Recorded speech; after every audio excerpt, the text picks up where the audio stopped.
때리는 여호와. 오늘 에스겔서 7장에 계속해서 이제 바벨론을 통한 심판을 이야기하고 있습니다. 그러면서 하나님은 알라 하면서 하나님은 누구냐? 나 여호와는 때리는 여호와다. 오늘 여기 9절 말씀에 보면은 나 여호와가 때리는 이임을 내가 알리라. 끝에 말씀 읽어보겠습니다. 시작. 나 여호와가 때리는 이임을 내가 알리라. 옛날 성경에는 친다, 또 다른 성경 보면 벌한다, 그런 하나님이죠. 우리가 잘못할 때에 자녀들을 징계하고 매를 드는 것처럼 하나님께서도 매를 든다는 겁니다. 때리신다. 때리실 때 아프죠. 왜 안 아프겠어요? 오늘 때리시는 하나님. 부모가 자녀를 때릴 때에 무슨 좋아서 때리겠어요? 그 때리는 만큼 그 이상으로 마음이 아픈 거죠. 그럼에도 불구하고 찢어지지만 때려야 사는 거니까. 그래서 때리실 때 그 때리는 것만, 매만 바라보지 말고 때리시는 그 하나님의 속사정을 봐야 돼요. 자식이 아버지의 몽둥이만 때만 바라보면 안 되는 거죠. 아버지 얼굴을 바라봐야 되고 아버지의 마음을 헤아릴 줄 알아요. 아버지의 뜻을 헤아릴 줄 알아야 돼요. 그 속사정을. 에레미야 예가 3장 33절에서 우리가 배웠잖아요. 하나님의 본심, 인생으로 하여금 고생하게 하는 것이 하나님의 본심이 아니도다. 그 본심을 헤아릴 줄 알아야 된다. 오늘 때리시는, 징계하시는, 벌하시는 그럴 수밖에 없으신 그 하나님의 본심을 깨닫고 우리가 오늘 다시 한번 하나님을 근심하게 하거나 아프게 하는 것이 아니라 하나님을 기쁘시게 하는 우리들 되기를 주 이름으로 축복하는 것입니다. 그래서 매 맞고 돌아오지 마라. 매 맞기 전에 돌아오라 라는 말이 있잖아요. 호세아서에. 그래서 오늘 본문 말씀을 1절에서 9절, 10절에서 22절, 23절에서 27절 세 부분으로 나누면서 때리시는 하나님의 속사정, 속마음, 때리시면서 바라는 것이 뭘까? 그것을 기도 제목으로 삼습니다. 먼저 1절에서 9절까지는 따라합시다. 하나님의 긍휼을 구하라. 때릴 때 잘못했어요. 요 한마디 하면 되는 거예요. 맷집이 너무 좋아가지고 때리려면 한번 때려보세요. 이러면 안 된다는 거죠. 버티면 안 되는 거예요. 그저 아버지 발을 딱 붙잡고 내가 잘못했어요. 용서해 주세요. 그러면 되는 거예요. 아멘이십니까? 그리고 고치면 되는 거예요. 자, 오늘 여기 보세요. 하나님이 때리면요 끝나는 거예요. 네. 그래서 하나님의 긍휼을 구해야 되는 거예요. 여기 보면은 하나님 말씀이 에스겔에 임하는데 뭐라고 그러시느냐? 반복되는 게 있어요. 성경은 항상 묵상할 때 반복되는 것에 주의를 해야 돼요. 2절에 너 인자야 주 여호와께서 이스라엘 땅에 관하여 이같이 말씀하셨느니라. 끝났도다. 이 땅 사방의 일이 끝났도다. 끝났다는 거예요. 끝났다. 3절에 이제는 내게 끝이 이르렀다. 하나님이 끝났다는 거야. 너 이제 끝났어. 6절에도 끝이 왔도다, 끝이 왔도다, 끝이 너에게 왔도다, 볼저다, 그것이 왔도다. 계속 강조하는 것이 뭐예요? 끝났도다, 끝이 왔다, 끝났도다. 오늘 죽을 때 저 인생 끝났다. 참 평생 하나님이 기다렸지만은 끝나버린 인생이 있는 거예요. 하나님이 왜 끝이 났다고 이야기하느냐? 행위대로 심판하는 거예요. 여러분, 하나님의 긍휼이 있어야 끝이 나지 않습니다. 아멘. 끝이 났다 할지라도 하나님의 긍휼이 있으면 다시 새로워지는 거예요. 오늘 또 강조하는 것이 뭐냐? 왜 끝이 나느냐? 하나님의 긍휼이 없기 때문에, 하나님의 긍휼이 사라지기 때문에 그렇습니다. 따라합시다. 불쌍히 여겨주세요. 긍휼을 베풀어 주세요. 그러면 끝났다가도 다시 회복되는 거예요. 새로운 피조물로 새 출발할 수 있을 줄로 믿습니다. 여기 4절 말씀에 내가 너를 불쌍히 여기지도 아니하고 긍휼히 여기지도 아니하고, 자, 긍휼이 없다는 거예요. 하나님의 긍휼이 없으면 끝납니다. 아멘이십니까? 따라합시다. 하나님의 긍휼이 없으면 나는 끝날 수밖에 없다. 오늘 내가 살아 숨쉬고 오늘 이 새벽에도 나와 예배드리는 것은 하나님의 긍휼 때문에 그렇습니다. 하나님이 행위대로 심판하면은 쓸 자가 없어요. 하나님의 긍휼이 끝나면 모든 게 다 끝나는 거예요. 그래서 하나님의 긍휼이 없을 때는 하나님 뭘 보고 때리느냐? 행위 보고 때리는 거예요. 행위대로. 여러분, 우리의 행위대로 하나님 앞에 쓸 자가 없어요. 우리 심판받을 수밖에. 끝났다는 것은 심판 이야기하는 거 아닙니까?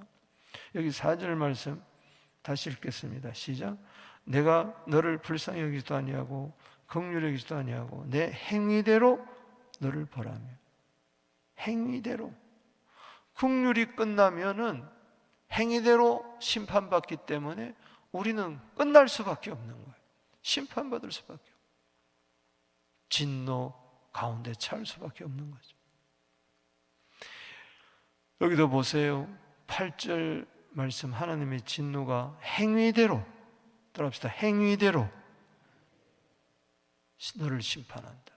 하나님의 긍휼이 사라진 곳에는 오직 나의 행위만 나타나는 거야. 평생 동안 죄진 것만 나타나. 내 행위대로 심판할 때 그 공의로운 심판 앞에 쓸 자가 누가 있겠습니까? 불꽃 같은 눈 앞에 나는 아무 잘못이 없노라고 율법으로 의로도 그 무엇으로도 세상 도덕법으로 성경의 법으로도 나는 잘못한 것이 없다. 내 행위를 자랑할 자가 누가 있겠어요? 그래서 우리는 하나님의 긍휼을 구해야 되는 거예요. 자, 9절도 똑같은 이야기입니다. 4절과 9절.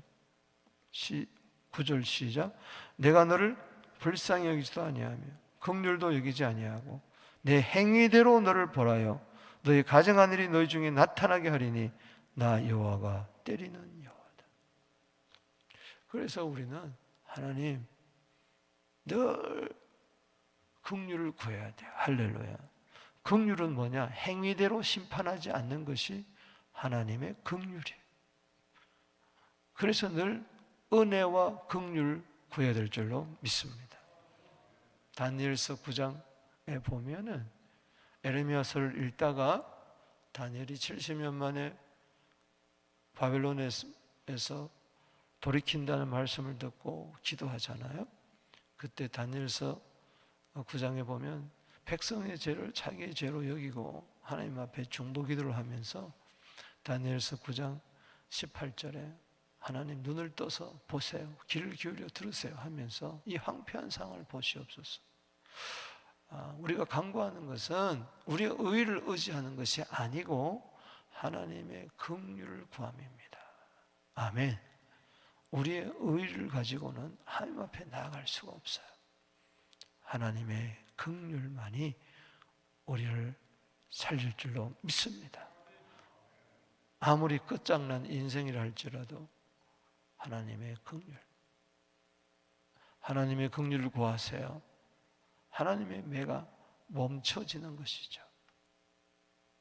하박국서 3장에도 이제 바벨론 포로 직전에 있는 저들을 바라보면서 하박국서 3장 2절에 하나님 수년 내에 부흥케 하옵소서. 그 부흥이 뭐냐? 진노 중에서도 긍휼을 잊지 말아 주시옵소서. 아멘이십니까? 진노 중에도 긍휼을 잊지 말아 주십시오. 즉 긍휼을 베풀어 달라는 겁니다. 하나님은 이게 하나님의 속사정이에요. 때릴 때 너 한번 매 맞아봐라 이놈아 하고 때리는 게 아니라 무릎 꿇고 아버지 긍휼을 베풀어 주세요. 불쌍히 여겨주세요. 하나님의 그 사랑과 은혜와 자비를 구하는 거예요. 그동안 그거 없이도 하나님 없이도 난 잘 살 수 있다. 그래야 돼. 매를 들어야 돌아올 거 아니에요. 매를 들어야. 돼지가 먹는 점열매 그것도 못 먹어야 주님 앞에 돌아올 거 아니에요.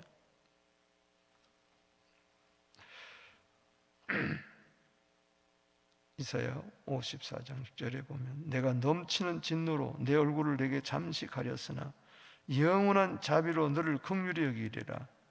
내 구속자 여호와께서 말씀하셨느니라. 아멘. 잠시 버린 거예요. 그러나 영원한 자비로 너를 긍휼히 여기시리라. 누구에게? 하나님의 긍휼을 구하는 자에게.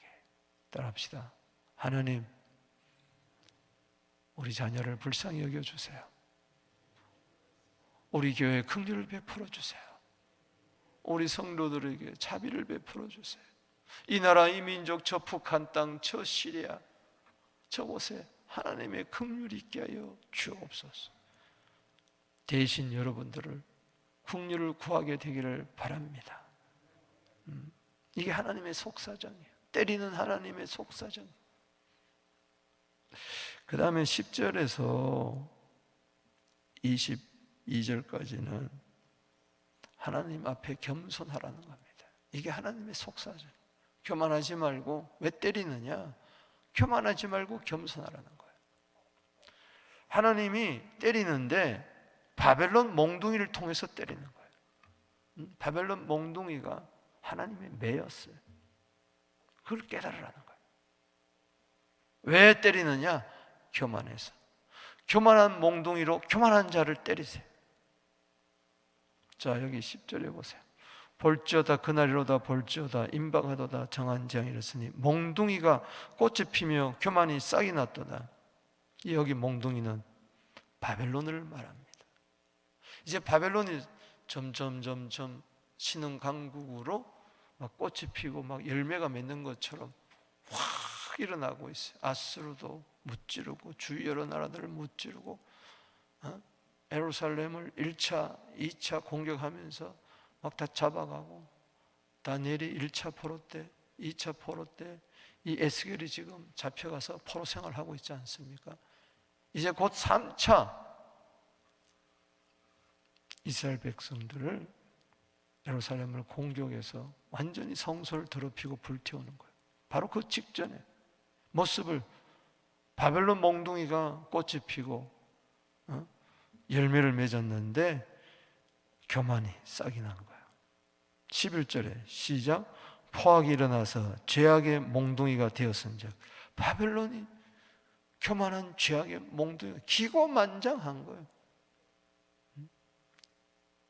그래가지고 예루살렘을 치는 거죠. 하나님이 바벨론 몽둥이로 치는 거죠. 악인도 악한 날에 적당하게 사용되는 것이죠. 그들도 그 머리도 그 재물도 하나도 남지 아니하며 그 중에 아름다운 것도 없어지리라. 상거래가 다 끊어지고 13절에 사람의 죄악으로 말미암아 자기 목숨을 유지할 수 없으리라. 14절 이하에 바로 하나님의 진노가 임하는데 바빌론 몽둥이를 통해서 15절에 칼과 기근, 전염병, 그게 임하니까 전쟁 중에 경제적인 공황이 오는 거고 전염병이 창궐하는 거고, 16절에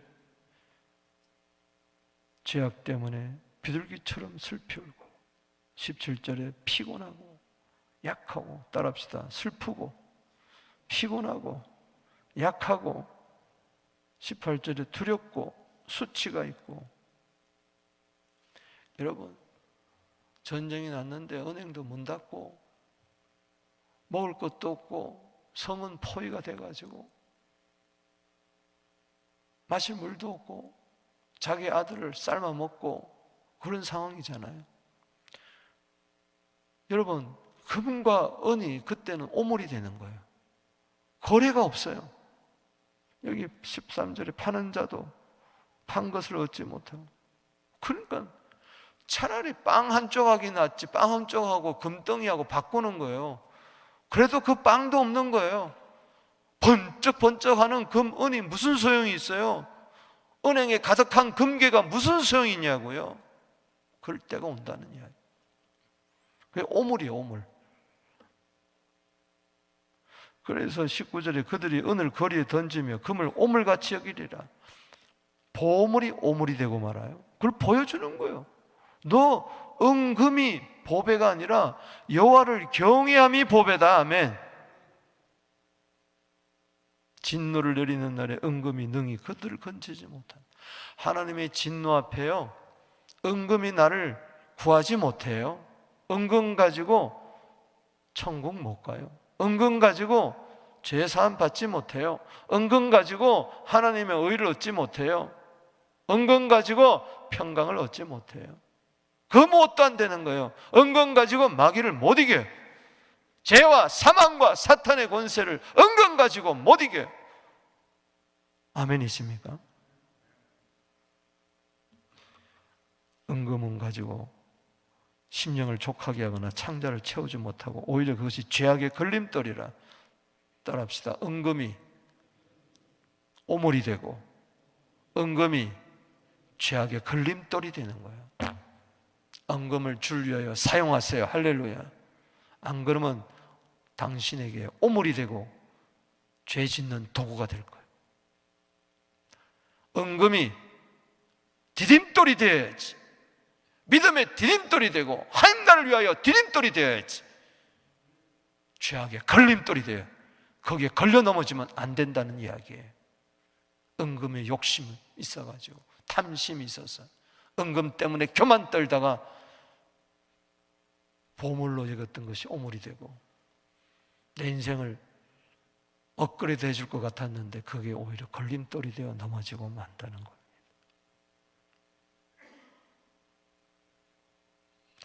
(20절) 보세요. 한마디로 교만입니다. 시작. 그들이 화려한 장식으로 말미암아 교만을 품었다. 그래요, 번쩍번쩍하죠. 화려하게 삽니다. 그 은금으로 뭘 만들었습니까? 우상을 만든 거예요. 그것으로 가증한 우상과 미운 물건을 하나님이 미워하는 거예요. 여기 미운 물건이라는 가증한 우상, 미운 물건은 하나님이 가증히 여기고 하나님이 미워한다는 거예요. 끝나는 거예요. 오늘 하나님이 가증히 여기는 거, 하나님 미워하는 거 내다 버리게 되기를 바랍니다. 내가 그들에게 오물이 되게 하리라. 이미 성전은 더럽혀졌어요. 솔로몬 성전 안에 은금으로 우상을 만들어 놓고 거기 절하고 또 하나님께 절하고, 그러니 불탈 수밖에 없고 교만한 몽둥이가 들어와서 그들을 벌하고 성소를 더럽힐 수밖에 없다는 이야기인 것이죠. 교만하면 안 된다. 여기 24절에도 교만을 그치게 하겠다. 끝장난 날이 언제냐? 교만의 끝을 보는 거예요. 교만의 끝은 패망입니다. 멸망입니다. 잠언 16장 18절에 교만은 패망의 선봉이요 거만한 마음은 넘어짐의 앞잡이니라. 앞잡이. 그러나 잠언 18장 12절에 교만은 패망의 선봉이었지만 겸손은 종기의 길잡이다. 앞잡이가 교만이지만 길잡이는 겸손입니다. 할렐루야. 마귀는 우리를 넘어뜨리게 하고 패망하는 앞잡이지만 그러나 예수님은 겸손하여서 우리를 천국길로 인도하는 길잡이가 되십니다. 앞잡이 따라가지 말고 길잡이를 따라가게 되기를 바랍니다. 내 주위에서도 앞잡이가 돼가지고 나를 망하게 하는 앞잡이가 있지만 나를 잘되게 하는 길잡이가 있는 거예요. 아멘이십니까? 때문에 끝장날 때가 언제냐? 하나님이 때리실 때, 긍휼이 없어질 때, 하나님의 긍휼로 살지 아니하고 은금으로 살아갈 때, 화려한 장식으로 살아갈 때, 하나님보다 우상을 더 섬길 때 하나님 그걸 오물이 되게 하고 걸림돌이 되게 하고 바벨론 몽둥이로 그 교만을 때려 부수는 거예요. 겉으로는 이스라엘을 때리는 것 같지만 하나님은 교만을 부서뜨려 버리는 거예요. 따라합시다. 하나님은 교만을 때리신다. 사람을 때리는 게 아니에요. 그 속에 있는 교만을 때리는 거예요. 그 속에 있는 우상을 부서뜨려 버리는 거예요. 23절에서 27절까지는 하나님께 자유를 구하라는 거예요. 아멘. 묶이지 말고.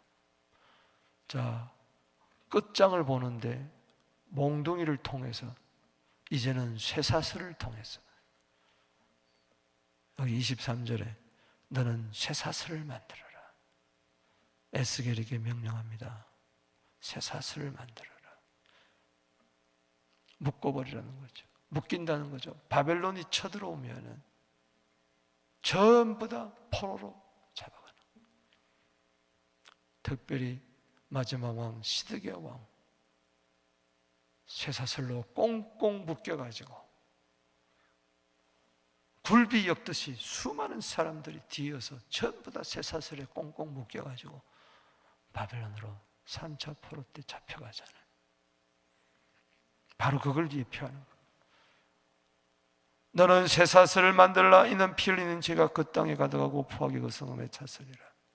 내가 극히 악한 이방인들을 데려와서, 즉 바벨론 몽둥이죠, 교만한 몽둥이, 그들이 그 집을 점령케 하고 강한 자의 교만을 그치게 하리니 그들의 성소가 더럽힘을 당하리라. 여러분, 쇠사슬이 임할 때는요, 쇠사슬보다 더 무서운 것은 뭐냐? 오늘 밑에 쭉 나오는데 평강이 사라지는 거예요. 평강이 사라지는 거예요. 자, 25절 시작. 패망이 이르니 그들의 평강을 구하여도 없을 것이라. 뭐가 패망입니까? 마음에 평안이 없는 거, 그거 패망이에요. 벌써 망한 거예요. 뭐가 흥한 겁니까? 뭐가 성공한 겁니까? 내 안에 평강이 있는 거. 골로새서 3장 15절에 그리스도의 평강이 나를 주장하는 거. 아멘이십니까? 쇠사슬보다, 몽둥이보다 더 무서운 것은 평강이 사라진 거예요. 남은 자들은 평강이 있을 줄로 믿습니다. 26절에 환난에 환난이 더하고 소문에 소문을 더할 때 선지자에게 묵시를 구하나 헛될 것이요, 목사들에게 말씀이 다 사라지는 거예요. 제사장들의 율법이 없어지는 거예요. 가르침이 다 없어지는 거예요. 장로에게는 책량이 없어진다 그랬어요. 지혜가 없는 거예요. 선지자에게서 26절에 묵시가 없어지고 제사장인 율법이 없어지고 장로에는 책략이 없어진다. 이게 오늘날 교회 시대가 된다면 끔찍한 거예요.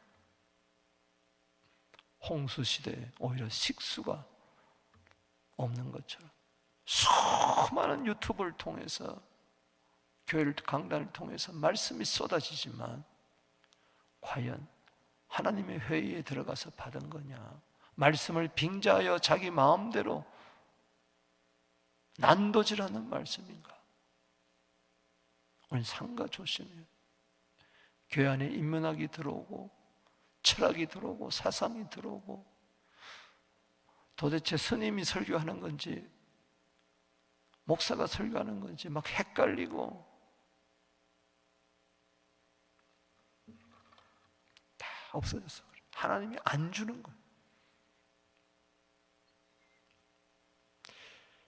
27절에 왕은 애통하고 고관은 놀람을 오뎁듯하고 주민의 손은 떨리고 행위대로 갚고 제약대로 심판하니 내가 여호와인 줄 그들이 알리라. 무슨 여호와? 9절에 때리는 여호와. 여러분, 쇠사슬에서 묶임에서 풀려나게 되기를 주 이름으로 축원하는 거예요. 요한복음 8장 12절에 32절에 8장 32절에 진리를 알지니 진리가 너희를 자유케 하리라. 36절에 아들이 너희를 자유케 하면 자유케 된다. 아멘. 예수만이 나를 자유케 할 줄로 믿습니다. 복음만이 누가복음 4장 18절에 나를 자유케 할 줄로 믿습니다. 주님이 오신 이유는 쇠사슬에서 우리를 풀어주시려. 여러분 보세요. 다니엘이 하나님의 긍휼을 구하고 겸손히 금식하며 주님께 자비를 구할 때 그 말씀대로 70년 만에 바벨론 포로에서 돌아온 줄로 믿습니다. 말씀을 맺겠어요? 따라합시다. 때리는 여호와. 여러분, 때리는 여호와 그럴 때 여러분 어떤 생각이 듭니까? 무섭습니까? 때리는 여호와 그럴 때 감사해야 돼요. 고마워해야 돼요. 왜냐? 궁극적으로 오늘 본문 말씀, 모든 성경은 요한복음 5장 39절에 예수입니다. 할렐루야. 하나님 왜 때려요? 죄악 때문에 그런 거예요. 여기 죄. 13절에 끝에 보면 사람의 죄악으로 말미암아 자기 목숨을 유지할 수 없으리라. 죄값은 사망입니다. 그러나 하나님의 은사는 그리스도 예수 안에서 영생입니다. 끝에 보세요. 행위대로 27절에 죄악대로 심판하리라. 죄값으로 사망에 처할 수밖에 없고 죄 때문에 행위대로 심판당할 수가 없는 우리들을 하나님은 우리를 때리는 게 아니라 예수를 때리는 거예요. 할렐루야. 십자가는 하나님이 아들을 때리는 겁니다. 할렐루야. 반삭을 때릴 때에 생수가 나와 살렸던 것처럼 아들을 십자가에 매달아 놓고 때리는 거예요. 이놈아. 예수님은 인류의 죄를 뒤집어 쓰고 여러분들의 죄를 뒤집어 쓰고 내가 행위대로 심판을 받아야 되는데 하나님은 아들을 때리는 거예요. 때릴 때 아버지 저들의 죄를 사하여 주시옵소서. 긍휼을 구하잖아요. 예수 외에는, 십자가 외에는 긍휼이 없어요. 아멘이십니까? 예수 안에서 긍휼을 구하세요. 십자가의 피를 붙들고 마시면서 살을 먹으면서 하나님의 긍휼을 구하세요. 오죽하면 하나님이 아들을 때리느냐. 하나님은 사내들인 공의 이 종교인들 대장들의 그 교만한 그들, 로마인의 이방인의 그 교만한 몽둥이로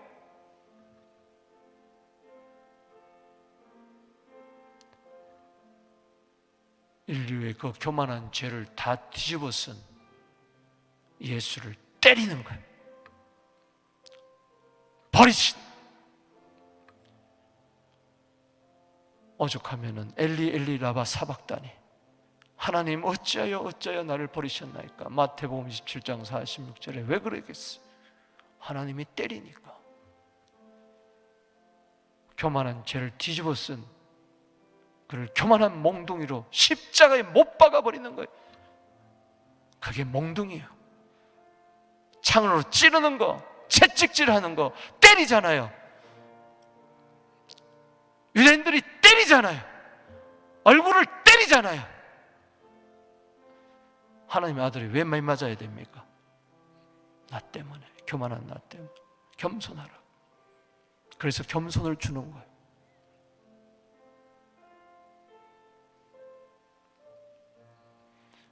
하나님이 때리세요. 아들을 때리세요. 그래서 십자가에 꼼짝없이 쇠사슬로 묶여 있는 거죠. 손과 발이 묶여 있잖아요. 6시간 동안